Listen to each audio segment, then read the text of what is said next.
이렇게 여당의 한동훈 대표 체제 그리고 야당의 이재명 대표 체제를 알아봤는데요. 이제 우리가 관심을 가져야 할 것은 여야 대표가 언제 만나서 어떤 이야기를 할 수 있을 것이냐겠죠. 우선 국민의힘에서는 이 세 가지를 제안했습니다. 의제를.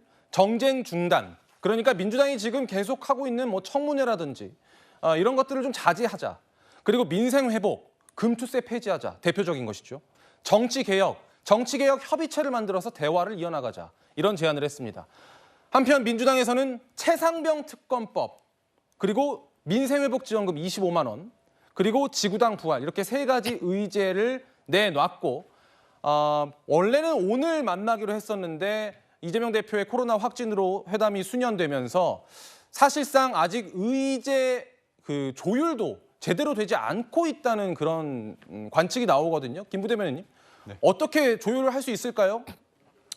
저는 저기에서 어떻게 보면 가장 접점을 빠르게 이룰 수 있는 게 전 지구당 부활이라고 봅니다. 예. 뭐냐면 정치개혁 중에 그게 논의가 될 수 있거든요. 무엇보다도 한동훈 대표도 그렇고 이재명 대표도 이 지구당 부활에서 원외 당협위원장, 지구당에 대해서 사무실을 놓고 그다음에 유급 사원을 줄 수 있고요. 그다음에 후원금을 거둘 수 있게끔 하는 부분에 대해서 양당이 선거 과정에서 총선 이후에 그런 얘기가 나왔습니다. 그래서 국민의힘에서는 윤상현 의원이 얘기를 했고요. 그다음에 민주당에서는 김영배 의원이 얘기를 했습니다. 예. 그런 관점에서 저는 작은 단위에서 하나하나 좀 세부적으로 할 수 있는 걸 하고 그 이후에 또 추가적으로 할 수 있는 부분이 있다고 보고 두 번째는 저는 민생 회복에 있어서 이제까지의 어떤 국민의힘의 약간 스탠스가 바뀐 면이 없지 않아 있습니다. 예. 무엇보다도 25만 원을 국민 전체한테 다 주는 부분이 있는 건지 아니면 그 부분에 대해서 대상을 하고 그다음에 금액을 좀 줄여가지고 진짜 어려운 분한테 해줘야 되는 그런 의견이 당내에 있는 거로 알고 있거든요. 예. 그런 관점에서 최상병 특검법은 제 개인적으로는 이것 때문에 여야가 계속 맞닥뜨리고 뭔가 어떤 새로운 민생의 어떤 것들을 만들어내지 못했기 때문에 이 부분을 계속 여기에 대해서 야당이 고집한다면 여야 대표의 어떤 목적이나 어떤 국민들이 바란 바는 얻지 못하는 만큼 민주당이 25만 원 관련해서나 아니면 지구당 부활 같이 접점이 가능하도록 했으면 좋겠습니다. 알겠습니다. 강 부위원장님. 그런데 최상병 특검법의 경우에는 민주당에서는 한동훈 대표가 제안했던 제3자 추천안이라든지 이른바 장경태 의원을 향한 제보 공작 의혹 그런 것들 다 받겠다, 다 수용하겠다, 일단 통과시키자 이런 입장인가요? 맞습니다. 그런데요, 저희 민주당은 이제 한동훈 대표께 좀 두 가지를 요청을 드리고 싶어요. 그게 뭐냐면 첫 번째는 한동훈 대표께서 여당의 의원들을 설득하는데 시간이 필요하다는 거 저희도 이해합니다. 그러면 언제까지 설득하겠다는 건지 대략적으로라도 기한을 좀 정해주시라. 예. 그리고 두 번째, 저희 민주당이 3번이나 특검을 발의했는데 위헌적인 요소가 있다라고 하시면 본인께서 위헌적인 요소가 없는 아주 합리적인 특검법을 발의를 해 주십시오. 원래 협상이라는 건요, 서로 각자 자기의 카드를 들고 만나는 겁니다. 그래서 각자 자기 카드를 꺼내놓고 협의를 하는 것이거든요. 그래서 저는 요 정도만 해주셔도 협치의 물꼬가 틀 것이다. 그리고 지금 3중고가 장바구니, 외식, 그리고 유류 이 3중고가 이 추석을 앞두고 큰 문제거든요. 그렇기 때문에 이 25만 원 민생 회복 지원금도 저는 충분히 한번 협의해 볼 여지가 있다 이렇게 보고 있습니다. 알겠습니다.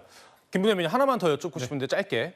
여당이 세 가지 의제를 제안했을 때 대통령실과는 협의가 없었다라는 보도가 나왔어요. 저희 방송 조금 전에. 네. 어떻게 된 걸까요? 우선은 한동훈 대표한테 권한을 좀 일정 부분 줄 수 있다고 보고요. 대표가 처음에 야당과의 만남 속에서 하는 부분이기 때문에 우선적으로 제가 볼 땐 그렇습니다. 최상병 특검 관련해서는 당내, 그러니까 대통령실의 의견과 조율이 없더라도 당내에 충분히 이 부분에 대해서 여러 가지 이견이 있다는 게 있지 않습니까? 예. 공수처 수사 이후에 특검을 해야 된다는 그렇기 때문에 그거를 대통령실과 접점, 조율이 없는 상태이기 때문에 그게 꼭 큰 문제가 된다고 보지는 않습니다. 알겠습니다. 구장선님. 네. 여야 대표 회담이 아직은 일정이 안 잡혔는데 네. 이게 지금 다시 열릴 수 있을지도 궁금하고요. 그리고 또 하나 생중계 유무가 좀 논란이었잖아요. 네. 이 부분 포함해서 좀 답변 좀 부탁드립니다. 네. 물론 앞으로 어떻게 타결이 될지 예상하는 게 굉장히 어렵습니다만 원칙적으로는 여야 대표 회담이 성사되는 것이 국민들을 위해서는 굉장히 중요한 일입니다. 예. 왜냐하면 지금까지 이 갈등 그리고 분열 중심의 정치를 이 극복하고 협치의 새로운 모델을 만든다라는 이 상징적인 만남이 될 수 있기 때문에 이 2년 임기에 여야 대표가 만나서 국민들을 위해서 이렇게 협치하겠습니다. 약속하고 만나는 것 자체가 굉장히 중요한 만남이 될 수 있다고 봅니다. 문제는 어떤 주제를 가지고 논의할 것이냐, 그리고 논의만 하는 것이 아니라 합의에 이를 수 있을 것이냐, 이거에 대해서는 굉장히 회의적인 시각이 많습니다. 그렇기 때문에 언제 만나느냐, 만나서 생중계를 하느냐, 이것도 중요하지만 수면 아래에서는 치열하게 논의해서 합의할 수 있는 접점이 무엇인지, 그래서 그냥 만나는 것이 아니라 만나서 국민들에게 인정받을 만한 협치안을 만들어내는 것, 이것이 더 실질적인 여야 대표 회담이 될 수 있기 때문에 시기와 방식보다는 어떤 내용으로 어떻게 합의할 것이냐가 더 중요하다, 이런 말씀을 드리고 싶습니다. 알겠습니다.